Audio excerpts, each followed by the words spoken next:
Welcome back to reality check. కాపుల ఆత్మగౌరవ సభ, ఇంకోవైపు స్టీల్ ప్లాంట్ జరిగిన ఒక ప్రమాదం, దానిపైన రాజకీయ పార్టీల రణరంగం. సో ఇదే ఇష్యూస్ మనం మాట్లాడదాం. ప్రజెంట్ మనతోటి స్టూడియోలో కేఎస్ ప్రసాద్ గురించి. సార్ నమస్తే. నమస్తే అమ్మా. జరిగిన ప్రమాదం, చాలా బాధలో ఉంటారు, ప్రాణాలు పోయాయి ఎక్కడ.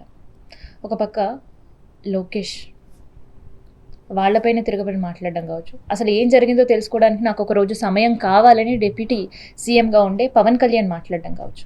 ఏంటి అసలు వీళ్ళందరూ ఎందుకు వెళ్ళారమ్మా?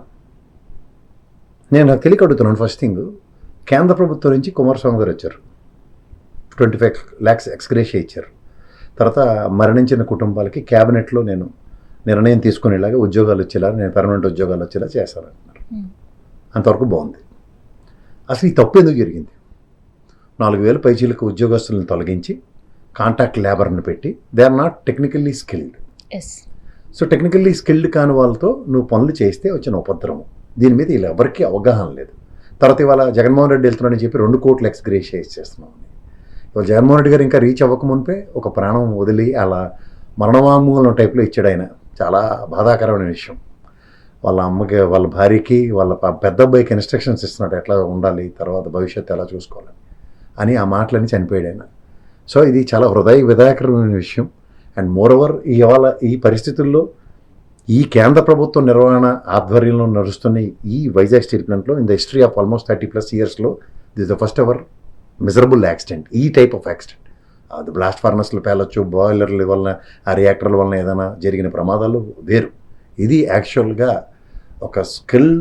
అక్కడ ఉన్న 3000 degrees 1500 degrees పైచిలుకున్న ఆ వేడిలో కనీసం ఏసీ సదుపాయాలు కూడా సరిగ్గా లేని తరుణంలో వాళ్ళు ఒక అన్స్కిల్డ్ పీపుల్, అన్ప్రొఫెషనలిజం వలన జరిగిన తప్పిదం కింద దాన్ని చూడాలి. అదే కనుక ఒక టెక్నికల్ ఎక్స్పర్ట్స్ కనుక దానికి అక్కడ ఉండి పనిచేస్తే it would have been something else. ఇంత ప్రమాదం జరగదు. అందులో అది జరిగితే ఎంత దారుణంగా ఉంటుందో నాకు తెలుసు. మా ఫ్యామిలీలో ఒక వ్యక్తిని నేను కోల్పోయాను. అది ఇక్కడ బెలై స్టీల్ ప్లాంట్లో అతను ఆ ఫర్నస్లో పని చనిపోయాడు ఆయన, మా అంకుల్. సో అది ఎంత ఘోరంగా ఉంటుందో కనీసం ఆయన అస్థికలు కూడా మాకు దొరకలేదు, అంత ఘోరంగా ఉంటుంది అది. సో అది తెలిసిన తర్వాత ఇలాంటిది, అందులో నాకు మా ఫ్యామిలీలో my wife met with a major fire accident. So ఆ బాధ ఎలా ఉంటుందో నాకు తెలుసు. ఆ నరకం అనుభవించిన వాడికన్నా అలా అనుబంధంగా ఉన్నవాళ్ళు ఎంత బాధపడతారో తెలుసు. సో ఇవన్నీ తెలిసిన నాలాటోడు కూడా అక్కడ వైజాగ్ స్టీల్ ప్లాంట్ మీద జరుగుతున్న ఈ దురాఘాతాలకి ఈ ప్రభుత్వం చేయి తుడుపుగా ఏదో ఎక్స్గ్రేషియాలు ఇచ్చుకొని చీటిపాట్లు, వేలంపాట్లలాగా 25 లక్షల నుంచి 50 లక్షల నుంచి, లేదా ₹1 నుంచి 2 కోట్లు ఇచ్చి, ఇది కాదు కదా. పోయిన ప్రాణానికి విలువ కట్టలేం కదా, ప్రాణం తిరిగి రాదు కదా.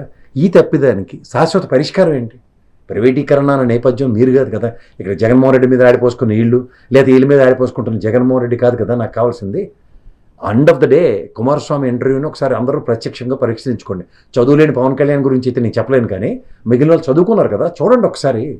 తర్వాత అనితమ్మ గారును భరత్ గారు, నాకు తెలిసి ఆయన మినిస్టర్ గారు, కర్నూలు నుంచి గెలిచిన టీజీ భరత్ గారు అక్కడ ఉన్నారు.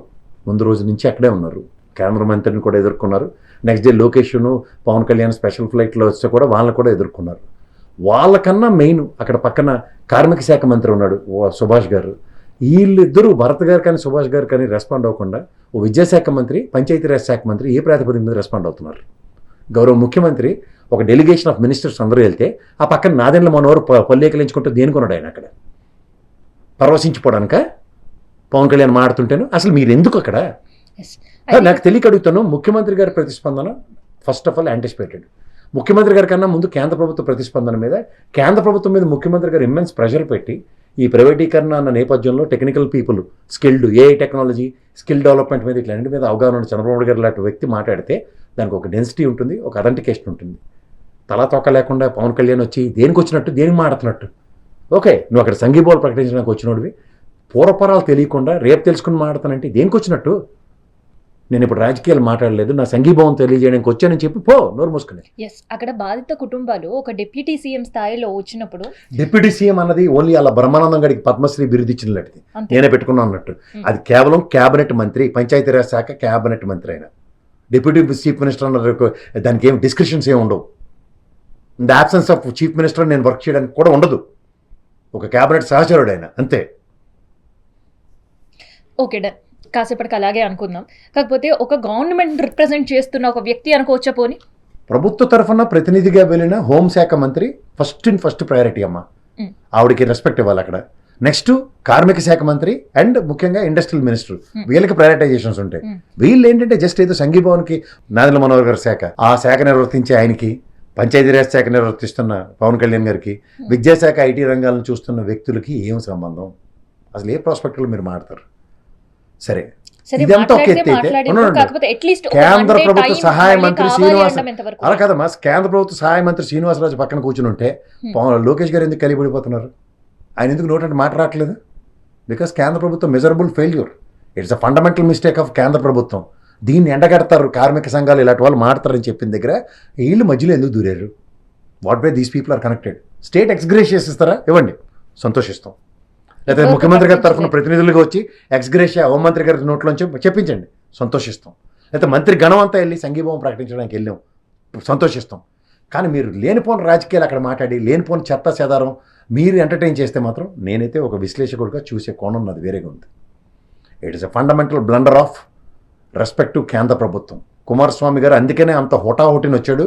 అక్కడ శాశ్వత పరిష్కారం ఆ చనిపోయిన కుటుంబాలకు ఉద్యోగం కల్పన అన్న దగ్గర ఉన్న పర్మనెంట్ ఉద్యోగులందరినీ ట్రాన్స్ఫర్లు చేయించి వాలంటీర్ రిటైర్మెంట్లు ఇప్పించి 4,000 శైలికి ట్రాన్స్ఫర్ చేయించిన నాణ్యత కలిగిన ఇంజనీర్లు అందరినీ చేసిన దగ్గర పర్మనెంట్ ఉద్యోగాలు ఏ ప్రాతిపదికన చేస్తున్నారు? సుప్రీంకోర్టు గైడ్లైన్స్ లేవా? ఒక టెక్నికల్ స్కిల్డ్ పర్సన్ ఫ్యామిలీలో చనిపోయినప్పుడు కుటుంబానికి ఆ స్కిల్డ్ పర్సన్ కాకపోయినా ఏ నేపథ్యంతో ఉద్యోగం ఇస్తారన్న ప్రశ్నకి ఓకే, మీరు ఇవాళ కేంద్ర క్యాబినెట్లో ఒక అమెండ్మెంట్ తీసుకొచ్చి ఉద్యోగం ఇస్తారంటున్నారు, సంతోషమే. కానీ దాంట్లో ఏ ప్రాతిపదిక మీద పర్మనెంట్ ఉద్యోగాలు అన్న దగ్గర ఉన్న ఉద్యోగాలను ఎందుకు తొలగించారు? కాంట్రాక్ట్ లేబర్తో పనులు ఎందుకు చేయిస్తున్నారు? దీనికి సమాధానం చెప్పండి ఫస్ట్. ఇది కదా ప్రశ్నించవలసింది రాష్ట్ర ప్రభుత్వంలో ఉన్న ప్రాంతీయ పార్టీలు కానీ రాష్ట్ర ప్రభుత్వం తరఫున ప్రెజర్ పెట్టవలసింది కేంద్ర ప్రభుత్వం మీద. ఇది కదా జగన్మోహన్ రెడ్డి గారి ప్రభుత్వం ప్రైవేటీకరణ మేము అడ్డుకున్నాం, ఆ కార్మిక సంఘాలు రాలేదట. ఏం మాట్లాడు పవన్ కళ్యాణ్? 2 ఏళ్ళు బట్టి వాళ్ళు నిరంతరం ఉద్యమంలో ఉన్నారు. గతంలో బీఎఫ్ఆర్కి రిఫర్ చేసినప్పుడు చంద్రబాబు గారితో కార్మిక సంఘాలు మానబోడు వాజ్పేయి గారిని కలవడానికి వెళ్ళలేదా? కేంద్రానికి లేఖ రాసింది కూడా జగన్మోహన్ రెడ్డి గారు, ఆ విషయం కూడా మర్చిపోయి ఉంటారు. అవే చెప్తున్నానమ్మా. ఇవాళ ప్రధానమంత్రి గారిని నడిబొడ్లో, విశాఖ నడిబొడ్లో ఆయన మాట్లాడింది ఏంటి? రాష్ట్ర ప్రభుత్వం ఆయన అగ్రిగేట్ 5,000 crores అయితే మేము వీల్ అలొకేట్ ఫర్ దట్, ప్రైవేటీకరణ మేము అడ్డుకుంటామని చెప్పాడు. ఇవే వినపడవా? పోనీ మీ ప్రభుత్వ చెస్సు చాటుకుని 11,000 కోట్ల ప్యాకేజ్ తీసుకొచ్చున్నారు. దేనికి? ఇన్స్టాల్మెంట్లు కట్టడానికి. కార్మిక సంఘాలకి జీతాలను ఇచ్చారు, అట్లీస్ట్ 1 month ఏదో ఇచ్చారట్టుకున్నారు. 4.5 జీతాలు పెండింగ్ లో అండ్ ప్రొడక్షన్ వర్సెస్ సాలరీస్ ఏంటిది? ఈ ప్రాతిపదిక మీద అసలు స్టీల్ ప్లాంట్ చరిత్రలోనే ఒక 4.5 నెలలు జీతం ఆపడం కార్మికులు కావచ్చు, 10,500 మంది కార్మికులను తీసేయడం కావచ్చు, లేదంటే ప్రొడక్షన్ వర్సెస్ సాలరీస్. ఒకటమ్మా, ఏంటి ఇవన్నీ కొత్త నిబంధనలు? ఇవన్నీ కొత్త నిబంధనలు. మనకు సంబంధమైన విషయాలు. కేంద్ర ప్రభుత్వానికి రాష్ట్ర ప్రభుత్వానికి ఈక్విటీ రూపంలో చెల్లిస్తున్న విధానం తెలుసుకోండి. ఎవరు మీరు ఆ కియా మోటార్స్ దగ్గర నుంచి వస్తున్న రెవెన్యూ ఆల్రెడీ 30 సంవత్సరాలు బట్టి మన విశాఖ స్టీల్ ప్లాంట్ మీకు పే చేస్తుంది స్టేట్కి, ఎక్స్చెక్కర్కి ఆన్ అన్ అగ్రిగేట్. ఇవన్నీ ఎవరు మాట్లాడకుండా అక్కడ ఉన్న 3,000-1,500 degrees సెంటీగ్రేడ్లో వస్తున్న ఆ లిక్విడ్ ఇది ఓ బకెట్ ట్విస్ట్ అయితే వచ్చే రెప్రికేషన్స్ ఎవరు రీడ్ చేయగలుగుతారు? ప్రికాషన్స్ ఎవరు తీసుకోవాలి? కేంద్ర ప్రభుత్వ గైడ్లైన్స్ ఏవి? దాని మీద నిపుణులైన ఇంజనీర్లు ఇలాంటి వాళ్ళతో పనిచేస్తే ఆ కథ వేరేగా ఉంటుంది. ఇంత కెపాసిటీ దీని బకెట్ నింపితే స్ప్రిల్ అయ్యి ప్రాబిలిటీస్ ఇలా ఉంటాయి, ఇంత కెపాసిటీ కానీ ఎంత తిరిగితే. ఇప్పుడు చూడు, నిండుకుండా తొనకదని మన చిన్నప్పటి నుంచి చదువుకుందే కదా. ఇది బకెట్ ఫుల్ లేదు, ప్రికాషన్ అలర్ట్ ఇచ్చారా, అలారం ఇచ్చారా? ఈ వీటి మీద అవగాహన లేకుండా దేనికి పోతారు? అదేమైనా సంతర్పణ పోయిన పెట్టారట అక్కడ. అందుకని ఒక రోజు సమయం అడిగారు కదా. అసలు సమయం తీసుకుని పోవాల్సింది అక్కడికి. ఇవాళ జగన్మోహన్ రెడ్డి వెళ్ళినట్టు వెళ్ళవలసింది మీరు కూడా. దేనికి ఒకటి వెళ్ళినట్టు ఆల్రెడీ మీ క్యాబినెట్ సహచరులు ఆల్రెడీ హోంమంత్రి గారు, ఇండస్ట్రియల్ మినిస్టర్ భరత్ గారు ఇద్దరు అక్కడే ఉన్నారు. ఎంపీగా భరత్ కూడా అక్కడే ఉన్నాడు. ఓకే, ఒకరికేమో ఒక రోజు సమయం కావాలి. నారా లోకేష్ వెళ్ళి అక్కడ కార్మిక సంఘాలపైనే విమర్శలు చేసే పరిస్థితి, మీ కుటుంబంలో ఎవరు చనిపోలేదు కదా, ఆగండి కాసేపు అంటూ కూడా వాళ్ళతోటి మాట్లాడిన సిచ్యువేషన్. రాజకీయాలు అక్కడ మాట్లాడదలుచుకోలేదు. నేను కుటుంబాన్ని పరామర్శించి నా వంతుగా నేను ఓదార్చడానికి వచ్చాను ఒక క్యాబినెట్ మంత్రిగా. చెప్పమనమ్మా, ఎవరికి వాడపడం. అక్కడ అన్నీ తగుదనమ్మా నేనే చేసేస్తానన్నప్పుడు ఆ శ్రీనివాస వర్మ గారు పక్కన కూర్చుని దేనికొన్నారు? ఆయన కేంద్ర ప్రభుత్వ ప్రతినిధి కదా, ఆయన మాట్లాడమన్న బీజేపీ వాడు కదా, ఆయన ఎందుకు మాట్లాడు?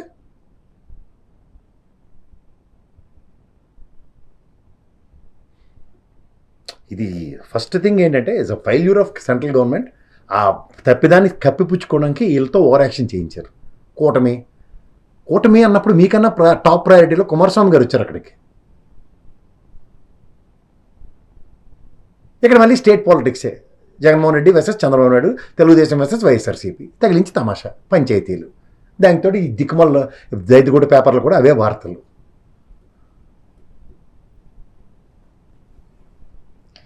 రాజమహేంద్రవరం కాపుల ఆత్మగౌరవ సభ ఏం జరుగుతుంది? ఆత్మగౌరవాన్ని పణంగా పెడుతుంది ఎవడో పవన్ కళ్యాణ్ నట్టడం క్లియర్గా కనబడినప్పుడు దాన్ని ఎడగట్టకుండా సభ పెట్టుకుని ఏడు చేస్తారు. ఆత్మగౌరవాన్ని కాపాడుకోవడం కదా ఆయనకు ఒక 21 స్థానాలు సముచిస్తానో దాసరి రాము గారు లాంటి వ్యక్తి యొక్క నిరంతర పోరాటంతో సాధించుకున్న ఈ ప్రగతికి ఇవాళ మాకు సముచిత స్థానాలు మొన్న జరిగిన రాజ్యసభలో లింగంకి ఇచ్చినప్పుడు ఏ కాపు సామాజిక వర్గం నుంచి ఎవడు కనబడలేదని కన్నా కోణంలో మాడాలి కదా. ఆల్రెడీ ఓ పక్క చెప్తాడు కదా, రెడ్డి సామాజిక వర్గం ఉన్న జగన్మోహన్ రెడ్డి కంప్లైంట్లు ఇచ్చారా, చౌదరి సామాజిక వర్గం వెళ్ళి చంద్రబాబు గారికి సమాధానం ఇచ్చారని. సరే కాదో అవును, మీకైతే మీ సామాజిక వర్గంలో అడిగారు నిలదీసి, దానికైనా మీరు పశ్చాత్తాపంగానో కృతజ్ఞత చాటుకుంటానో ఒక కాపు సామాజిక వర్గం నుంచి ఒక అతిరథ మహారోధుడికి గౌడకి ఇవ్వాలి కదా. అది ఇవ్వకుండా లింగంనేని గ్యాప్కి వచ్చాడు డబ్బులు ఇచ్చాడని. ఇది కదా మీరు సమాధానం చెప్పవలసింది. ప్రజాబాహుళ్యాలు వీళ్ళ సంఘీభావ సభలు మీరు పెట్టుకున్నారు, కానీ తప్పు చేసిన ఎడగట్టకండి, అక్కడ నిలదీసి అడగండి. ఇది కదా జరుగుతుంది దురాఘాతం అని. చాలా క్లారిటీగా పవన్ కళ్యాణ్ గారు చెప్పారు. ఏమనే? కాపు సామాజిక వర్గానికి సంబంధించిన డిప్యూటీ సీఎంని నేను కాదు, కేవలం కాపు సామాజిక వర్గానికి సంబంధించిన ఓట్లతో నేను గెలవలేదు. సరే అయిపోయింది కదా, ఇంత పెద్ద పెద్ద ప్రశ్నలు లెక్కర్లేదు తపేలా ఛానల్ లాగా. ఫస్ట్ నీ కాపు సామాజిక వర్గం నీ వెన్నంట నిలబడబట్టే నువ్వు గెలిచావు. ఇప్పుడు దానికి అల్లప్పుడు నిలబడిన భీమవరంలో అత్యధిక కాపు సామాజిక వర్గం ఉంది, ఎందుకు గెలలేపు?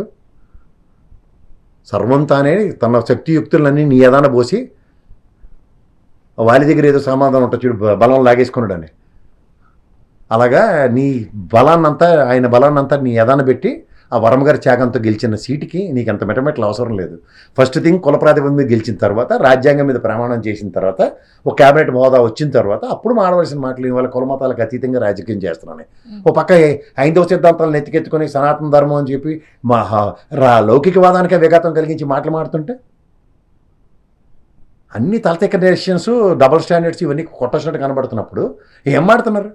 నిలకడలేని రాజకీయాలు చేయడానికి ఇదే ఖాళీ కనబడుతున్నాం మీ అందరం. ఎన్నాళ్ళు ఇది అలా బుల్డోస్ చేసుకుంటూ రోజుకు వచ్చిన మాటలు, రోజుకు ఒక మాట, పూటకో మాట, గడికో మాట, ఇదేనా గారిడియా?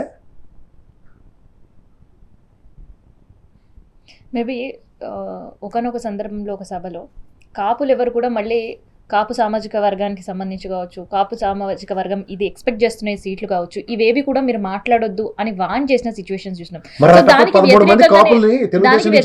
ఆత్మగౌరవ సభ జరిగింది అనుకో కదమ్మా. 13 మంది కాపులు నేను ఎత్తికి పెట్టినప్పుడు నీకు గెలిచిన 21 సీట్లలో గెలిపించినప్పుడు అప్పుడు నీ కాపు సామాజిక వర్గం కనబడలేదా?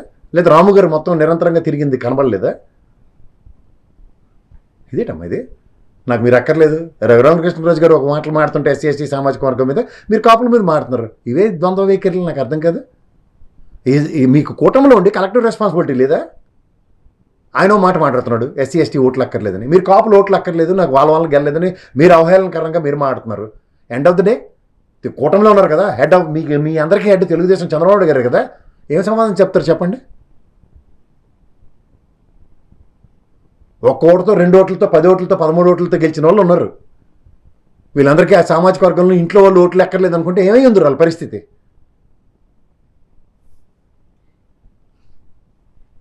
కదా తీరువా దెబ్బలేని మాటలు, అసందర్భ పేలాపనలు, వీటిని cannot be tolerable in democracy.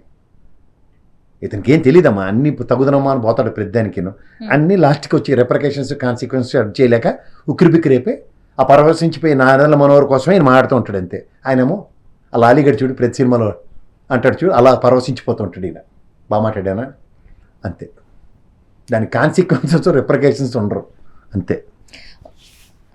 ఆంధ్రప్రదేశ్లో ఒక పక్క స్టీల్ ప్లాంట్, రెండోది రైతులు.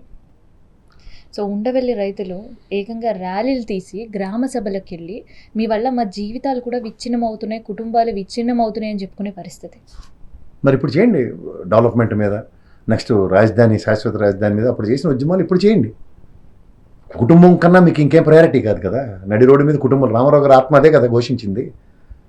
ఆయన చనిపోయే ముందు అదే కదా మాట్లాడాడు ఆయన. నిన్న కాక మొన్న జగన్మోహన్ రెడ్డి దగ్గర కలిసిన వాళ్ళు కూడా వెళ్ళి ఎగేసుకుని పొగేసుకుని మరీ ఇచ్చేశారు కదా కాగితాలు. ఎక్కడుంది మీలో నిలకడ? ఓకే, రాజధాని శాశ్వత రాజధాని చంద్రబాబు గారు తీసుకొచ్చారు, తృప్తిపడండి. ఇంకేం కావాలి మీకు? అంటే ఒక కమర్షియల్ ఇంట్రెస్ట్తోనే మీరు ఇచ్చారు ల్యాండ్లు, ఒప్పుకోండి. అది ఒప్పుకోరు.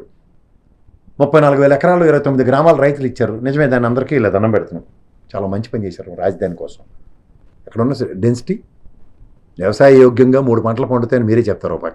ఓ పక్క నీళ్లు నిలబడిపోతున్నాయని మీరే చెప్తున్నారు. అసలు వ్యవసాయ యోగ్యంగా ఉన్న భూమిని తీసుకెళ్ళి ఈ పాటిదానికి మేము ఆకాశ సౌదాల చుట్టూ ట్యాంక్ బండ్ చుట్టూ కట్టుకోలేక ఖాళీ కూర్చున్నాం అక్కడ హైదరాబాద్లో.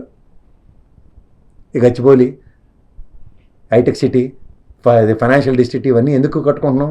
కింద ల్యాండ్ సాయిల్ ఇదే కదా. నారాయణ గారు పంతంకు పోయి పాపన కంటానంటే మేమేడు చేయాలి? మీరు నారాయణ కళలో సాధకత చేయడానికి అమరావతి కట్టుకుంటున్నారు, కట్టుకోండి. మార్కెట్ పోయింది.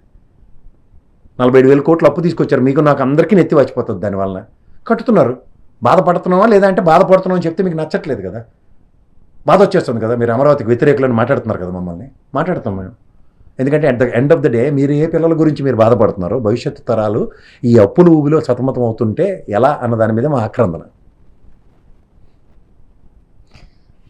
ఒక రైతులు నేను మాట్లాడిన వర్షన్స్ వింటే ప్రతి ఒక్కరికి కూడా మనసు కరిగిపోయే పరిస్థితి. అందులో కొంతమంది ఆ భూములు ఆడపిల్ల కట్నంగా ఇచ్చి పెళ్లి చేసి పంపించారు. ఇంకొంతమంది పెళ్లిళ్ళు చేయడానికి ఆ భూమి అమ్ముకొని చెయ్యాలి అనే ఆలోచనలో ఇంకొంతమంది రైతున్నారు. ఈ టైంలో ఫస్ట్ ఆడపిల్లలకు కట్నంగా ఇచ్చిన వాళ్ళు అల్లుడు కూతురు కన్సెంట్తో ఇచ్చారా ల్యాండ్ 34,000 ఎకరాల్లో? కనుక్కోండి, అది కనుక్కో ఫస్ట్. ఇప్పుడు మీ నాన్నగారు నీకు కట్నం కింద ₹1 ఇస్తారనుకోమ్మా, మీ భర్త గారు అనుమతి లేకుండా నువ్వు చేయగలవా? ఇప్పుడు కందకలేని దొరద కత్తిపేటకి ఎందుకు అనుకో. ఇప్పుడు నువ్వు కూతురికి ఇచ్చావున్నప్పుడు నువ్వు ఎందుకు ఉద్యమం చేస్తున్నావు? ఆ కూతురు అల్లుడు రావాలి కదా వాళ్ళ ఉద్యమానికి, అంతే కదా. అత్త సొమ్ము అల్లుడు దానం అన్నట్టు అల్లుడికి నువ్వు కూతురికి ఇచ్చింది, మీరేమో రైతులు రాజధాని అంటే కమర్షియల్ యాక్టివిటీ గురించి మీరు ఈల్డ్ అయ్యారు. ఈల్డ్ అయినప్పుడు మీతో పాటు మీ ఫ్యామిలీ కూడా ఈల్డ్ అయినట్టే కదా. ఆ బాధ మీరు వ్యక్తపరుస్తున్నారు, నిజమే. ఆక్రందన కనబడుతుంది మాకు, నిజమే. కానీ ఇన్నాళ్ళు బట్టి మేము మాడుతుంది అదే కదా. ఇవాళ మీకు 2 సంవత్సరాలు ఈ ప్రభుత్వం వచ్చినప్పుడు కూడా మీకు ప్లాట్లు కొట్టి ఇవ్వట్లేదంటే ఏం జరుగుతుంది? దానికెందుకు మీరు ఊరుకుంటున్నారు? మీకు జరిగిన అన్యాయం చుట్టుపక్కల గ్రామాలకు ఇంకా 47,000 ఎకరాలు మీకు సాధిస్తున్నాం ఉన్నప్పుడు మీరు వెళ్ళి వాళ్ళ కోసం సంఘీభావాలు ప్రకటించారా? గ్రామ సభలు పెట్టుకుని మేము నిరసనలు ఇస్తున్నప్పుడు, బుల్డోస్ చేస్తామని చెప్తున్నప్పుడు ఏం చేయాలి? ప్రజాస్వామ్య ఉద్యమాలన్నీ ఎక్కడి నుంచి వచ్చాయి? ప్రజల ఆక్రందన నుంచే కదా. రైతే కష్టపడితే, రైతు కన్నీరిస్తే ఎలా ఉంటుంది పరిస్థితి? ఇవి ఎక్కడైనా తెలియజెప్తున్నారు మాకు? ఇవాళ మీరు సమూహంగా వస్తున్నారు. గ్రామ సభలో అవుట్కమ్ ఆ వడ్డే శోభనేశ్వర గారి ధర్మం అని కొన్ని దగ్గర జరుగుతున్నాయి. కానీ ఈ వార్తలు మీకు పేపర్లో రావట్లేదు. ఆ విషయాలు మాకెందుకు చెప్పట్లేదు? మాధ్యమంలో వీడియోల్లో మీకు ఒక యూట్యూబ్ వీడియోలు చేసి ఎందుకు వదలట్లే? ఇది జరుగుతున్న పరిస్థితి, ఇది జరుగుతున్న అన్యాయం. మీకు ఇచ్చిన ప్లాటు ఏ గోతుల్లో ఇచ్చారా, శాసనాల్లో ఇచ్చారా, లేకపోతే నీళ్ళు నిలబడిపోయే దగ్గర ఇచ్చారా? ఇవన్నీ మాకు వీడియోలు చేసి పంపించండి, మేము వంతుగా మేము గలం వినిపిస్తాం. సమిష్టి పోరాటంతో సాధించుకుందాం, అంతేకాని ఒంటరి పోరాటాలతోనూ ఒక గ్రామంలో జరిగిన దాన్ని మాకు జరగలేదు కదా అని ఈరోజు దాకా మాట్లాడుకుంటూ ఉండడం. ఉన్న 34,000 ఎకరాలు మీరు ఇప్పటిదాకా సముచిత న్యాయం చేయనప్పుడు కొత్త భూములు ఎందుకు అన్న దగ్గర గరావులు ఎక్కడ జరుగుతున్నాయి? గ్రామ సభల్లో కూర్చుని ఇచ్చకం కబుర్లు చెప్తున్నాయి కదా. రామారావు గారు ఆవేశంతో, భావావేశంతో ఆయనే కదా చనిపోయాడు పాపం. మీ తోటి రైతే కదా. అప్పుడు కూడా మీ దగ్గర నిరసన గొడవేది? ఇవి కదా కావాల్సినవి, ఇవి కదా మాట్లాడవలసినవి. ఏమి సాధించారు? ఇవాటికి కూడా ఆయనకి న్యాయం జరగక కూడా రామారావు గారు ఆత్మ ఘోషిస్తూనే ఉంటుంది అక్కడ.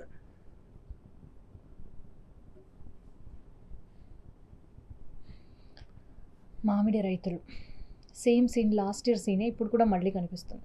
గుజ్జు ఫ్యాక్టరీలు ఉన్నా పూర్తిగా తెచ్చుకో. ప్రభుత్వం కింటాల్కి ఒక రేటు ప్రకటించినా అక్కడ వర్కౌట్ కాకుండా క్యూ లైన్లో నిలబడి రోజుల తరబడి. ఇప్పుడు సీజన్ అయిపోయిన తర్వాత మామిడికాయ రేట్ ఎలా ఉందో మనకు మార్కెట్లో ఇప్పుడు తెలియట్లేదమ్మా. 60, 50, 40కి అమ్మేస్తున్నారు పాపం మామిడికాయలు, మామిడి పళ్ళు, బంగినపల్లి మామిడి పళ్ళు. అప్పుడే మనకు అర్థం అవ్వాలి గిట్టుబాటు ధర లేని రైతు అల్లాడుతున్న స్థితి. ఒక సాటి మానవుడిగా సంఘీభావం ప్రకటించడమే తప్ప మన నిస్సాయత ఈ ప్రభుత్వ చేతకాంతనాలకి మనం ఏం చేయలేం. లాస్ట్ టైం కూడా ఆ కర్ణాటక నుంచి ఆయన కుమారస్వామి గారు ధర్మం ₹1, ₹2 పెంచుకుంటే తర్వాత వీళ్ళు వెనకాల జగన్మోహన్ రెడ్డి గారు వెళ్తే వీళ్ళు ఏదో రాసాము ఇచ్చామని అభూత కల్పనలే తప్ప పూర్తి స్థాయిలో అది కూడా ఎవరికి రైతులకు అందని సిచ్యువేషన్. ఏళ్ళ వాళ్ళ నీళ్లు ఆడిపోసుకోవడమే తప్ప వీళ్ళు రాష్ట్ర ప్రజలు రాష్ట్ర ప్రయోజనాలు పరిరక్షించడానికి ఎక్కడా లేరు. అంతకనే ఏం లేదు దాంట్లో. మనం ఓన్లీ మాట్లాడుకున్న అరణ్య రోదనే. రైతు వెతలు ఈ రోజుకి కూడా తీరట్లేదు, ఎక్కడా తీరట్లేదు. వాళ్ళని ఏమీ చేయలేని నిస్సాయ స్థితిలోనే మనం ఉన్నాం. నేనైతే ఏం చేయలేకపోతున్నాను. ఎంతకన్నా మాట్లాడినా సరే ఒక అణా పైసా కూడా ప్రభుత్వంలో చలనం లేనప్పుడు ఏం చేయగలుగుతాం? ఎన్ని రైతులు వెదలు మాట్లాడాం, పసుపు రైతులు వెదలు మాట్లాడాం, మిర్చి రైతులు మాట్లాడాం, టొబాకో రైతులతో మాట్లాడాం, మామిడికాయ రైతులు ఎన్ని లేవు, ఉల్లిపాయ రైతులు వాళ్ళేవో 50,000 ప్రకటించారని చెప్పి ఎవరికి వచ్చాయి? ఎవరు మాట్లాడారు? ఉల్లి రైతులు అలాగే ఉన్నారు. వాళ్ళు ఒక వ్యవసాయ యోగ్యంగా ఉన్న కొన్ని పంటలు కొన్ని ప్రాంతాల్లో విరివిగా పండుతున్నప్పుడు ప్రభుత్వం వాటి మీద ఒక డైరెక్షన్స్ ఇచ్చి అక్కడ కన్ఫైన్ చేయగలగాలి. వాటికి ఒక గిట్టుబాటు ధర వచ్చే దగ్గర మార్కెట్ ఈల్డ్ చేసి రైతు భరోసా కేంద్రాల్లో ఇలాంటి అధ్యయన కార్యక్రమాలు తెరలేపి వాళ్ళకి అవగాహనలు కల్పిస్తూ చేయవలసిన కార్యక్రమాలన్నీ గాయకు వదిలేసి ఎంతసేపు రాజకీయాలే. 5 సంవత్సరాలు మీకు పరిపాలన మనం ఇచ్చాం కదా మ్యాండేట్ ఇచ్చినా ఇంకా వాళ్ళ మీద పడి ఏడుచుకుంటూ ఇంకా కాలక్షేపం చేస్తూ ఉంటే ఎవరేం చేయగలుగుతారు?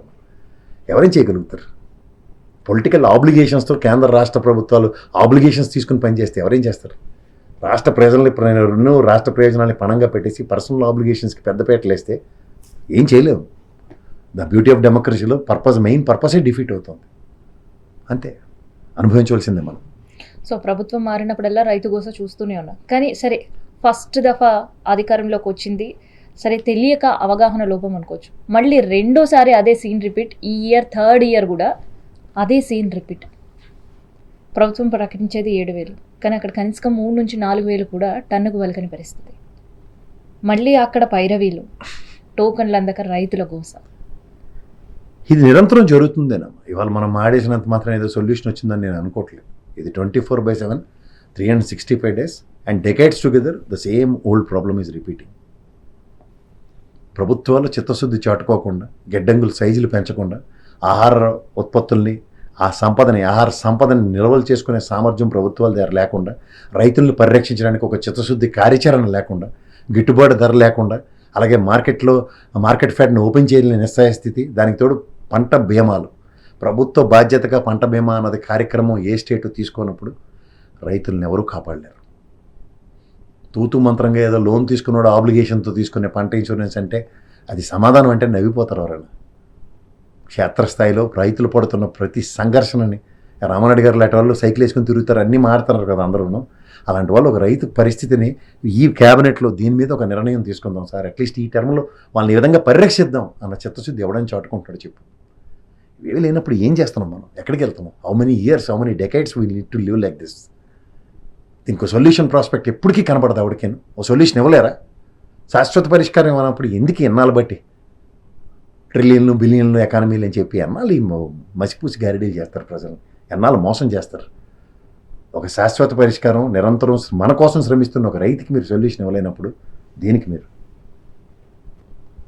అంతకన్నా నా దగ్గర ఇంకేం లేదు. అయితే ఇక్కడ ఇంకొక కొత్త వివాదం వినిపిస్తుంది సార్.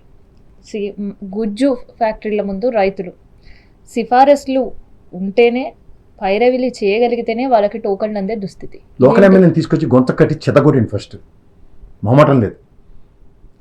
మామూలు రైతులు ఎవడైతే ఈ విధంగా ఉన్నారో ఫస్ట్ ఎమ్మెల్యేని ఈడ్చుకొచ్చి గొంత కట్టండి, చెతకబాదండి ఫస్ట్. పైరవిలే నాటకాలా, తమాషాలా? నిలబెట్టండి అక్కడ. ఇది ప్రజాస్వామ్యం, ప్రశ్నించే హక్కు మీకు ఉంది. ఒక్క దగ్గర రియాక్టివ్ మోడ్ స్టార్ట్ అయితే లోకల్ ఎమ్మెల్యేకి సినిమా కనబడితే భయం పడి సస్తారు ఈ దెబ్బకి, ఇంకోసారి పిచ్చి వేసేయడానికి. ఇది జరక్క ఎన్నాళ్ళు బట్టి వెస్ట్ బెంగాల్లో చూడు పరిగెట్టించి కొడుతున్నారు, గుండు గీసేస్తున్నారు ఒక్కొక్కడికి. అలాంటి పరిస్థితులు ప్రజల్లో తీసుకురండి. వీళ్ళు మారరు. లేకపోతే వీళ్ళు ఒక సెట్ ఆఫ్ పొలిటికల్ లెగసీని కంటిన్యూ చేస్తున్నారు. దీంట్లో సొల్యూషన్స్ లేవు. సొల్యూషన్స్ లేనప్పుడు సొల్యూషన్స్ ఎత్తుక్కోండి. ఇదే మార్గం.